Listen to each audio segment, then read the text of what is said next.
Hello बच्चों, कैसे हैं आप सभी। होप करती हूँ कि सभी बहुत अच्छे होंगे। और हम पढ़ने वाले हैं ट्रांसफार्मर। इसके पहले भी मैंने आपको ट्रांसफार्मर पढ़ाया है, बट क्योंकि एग्ज़ाम है आप लोगों का अब फाइनल, तो फिर एक बार और देख लेते हैं, रिवीजन हो जाएगा आप लोग का। और मतलब थोड़ा सा देख लेते हैं कि कैसे क्या क्या लिखना है आपको।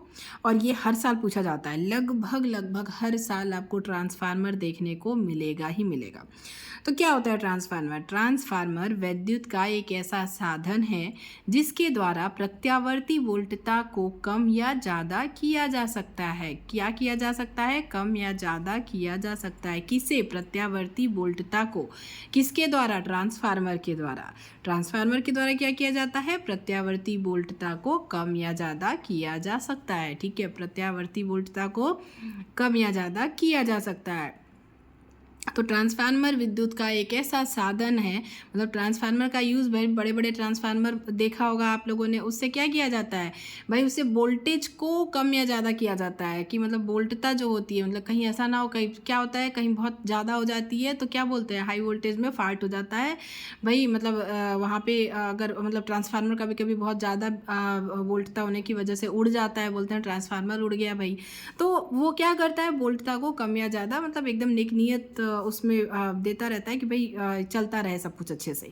तो क्या करता है ट्रांसफार्मर? विद्युत का एक ऐसा साधन है जिसके द्वारा प्रत्यावर्ती वोल्टता को कम या ज़्यादा किया जा सकता है। तो ये हमारा ट्रांसफार्मर है और बहुत ही आसान है। आपको स्क्वायर बनाना है, फिर उसके बाद एक और स्क्वायर बनाना है, मतलब क्यूब की संरचना बनानी है, बीच में आपको जगह रखनी है। ये इस टाइप का संरचना, डब्बे जैसा, एक गुटके का जैसे होता है ना चौकोन, वैसा लगा रहता है। इसमें ये तार लगे होते हैं इधर की ओर। इसी तार से ये प्राथमिक कुंडली एक होती है पी, और ये सेकेंडरी प्राइमरी सेकेंडरी, ठीक है, दो कुंडली लगे रहते हैं। ये वाली जो होती है ये एसी से जुड़ी रहती है यहाँ पे, और यहाँ पे हम मतलब इसको द्वितीय कुंडली यहाँ पे जोड़ देते हैं, ठीक है, सेकेंडरी। बस ये डब्बे जैसी संरचना बनानी है, दोनों तरफ एक एक कुंडली बना देना है, प्राथमिक और सेकेंडरी। कुछ बहुत ज़्यादा इसमें नहीं है, ज़्यादा इसकी प्रैक्टिस करने की ज़रूरत है। ध्यान रखना कि एक पूरा हमको क्या क्यूब बनाना है, क्यूब में एक तरफ प्राथमिक कुंडली, एक तरफ सेकेंडरी कुंडली, द्वितीय कुंडली, और प्राथमिक कुंडली को एसी से जोड़ देना है। अब इसका सिद्धांत क्या कहता है? यह अन्योन्य प्रेरण के सिद्धांत पर कार्य करता है। यह आपका 1 नंबर में पूछा जा सकता है कि किस सिद्धांत पर कार्य करता है। तो ये किस पे काम करता है? यह अन्योन्य प्रेरण के सिद्धांत पर कार्य करता है। यह प्रत्यावर्ती धारा के साथ ही कार्य कर सकता है, दिष्ट धारा के साथ नहीं। मतलब यह एसी के साथ ही काम कर सकता है, दिष्ट धारा मतलब डीसी के साथ नहीं। ठीक है, ध्यान रखना, ये भी 1 नंबर में पूछा जा सकता है कि यह प्रत्यावर्ती धारा के साथ कार्य कर सकता है। किसके साथ नहीं कर सकता? दिष्ट धारा डीसी के साथ काम नहीं कर सकता।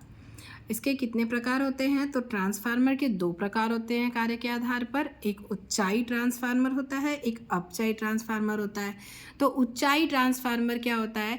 यह निम्न प्रत्यावर्ती वोल्टेज को उच्च प्रत्यावर्ती वोल्टेज में बदल देता है। उच्चाई मतलब ऊंचा, ठीक है, ज़्यादा। तो निम्न वोल्टेज को उच्च वोल्टेज में उच्चाई ट्रांसफार्मर बदल देता है। ठीक है, ये देखो, सेकेंडरी प्राइमरी, उसके बाद लो वोल्टेज से क्या करता है, हाई वोल्टेज में बदल देता है। फिर आता है अपचाई ट्रांसफार्मर। अपचाई ट्रांसफार्मर इसका उल्टा करता है, यह उच्च प्रत्यावर्ती वोल्टेज को निम्न प्रत्यावर्ती वोल्टेज में बदल देता है। ठीक है, तो हाई वोल्टेज को लो वोल्टेज में बदल देता है। अब मैं इसके आपको 2 उपयोग बता देती हूँ। इसमें मैंने लिखा नहीं है, लेकिन हाँ कई बार पूछता है कि इसके 2 अनुप्रयोग बताओ। तो 2 अनुप्रयोग इसके क्या होंगे, आप लिख देना कि मोबाइल चार्जर में इसका उपयोग किया जाता है। किसमें? मोबाइल चार्जर में इसका उपयोग किया जाता है। और वोल्टेज स्टेबलाइज़र में। किसमें?